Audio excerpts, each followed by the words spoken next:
ગાંધીધામ મનપાના પ્રથમ મેયરની જાહેરાત કરવામાં આવી છે। દિવ્યાબેન નાથાણી ગાંધીધામ મનપાના મેયર બન્યા છે, જ્યારે નવીનભાઈ જરુ ગાંધીધામના ડેપ્યુટી મેયર તરીકે તેમને ચાર્જ સોંપવામાં આવ્યો છે। તો સ્ટેન્ડિંગ ચેરમેન તરીકે તેજસ શેઠની નિયુક્તિ થઈ છે। તેજસ શેઠ અગાઉ પાલિકાના પ્રમુખ રહી ચૂક્યા છે। પક્ષના નેતા તરીકે ભરત મીરાણીની પસંદગી કરાઈ છે, તો મનપાના દંડક તરીકે સુરેશ ધુવાના નામની જાહેરાત થઈ છે।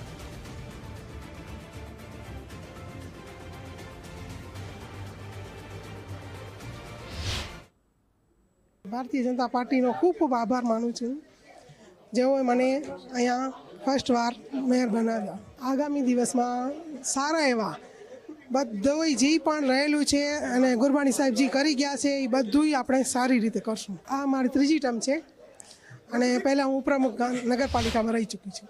રોડ રસ્તાના કામ અને અન્ય સુવિધાઓ માટે સતત વિકાસના કાર્યો ચાલુ છે, તો એ દિશામાં વિકાસના કાર્યોને વેગ મળે તેના માટે હું અને મારી ટીમ સતત પ્રયત્નશીલ રહેશું અને શહેરના મહાનગરના લોકોને પ્રાથમિક સુવિધાઓ સારી રીતે મળી રહે તેના માટે સતત પ્રયત્નો કરતા રહીશું।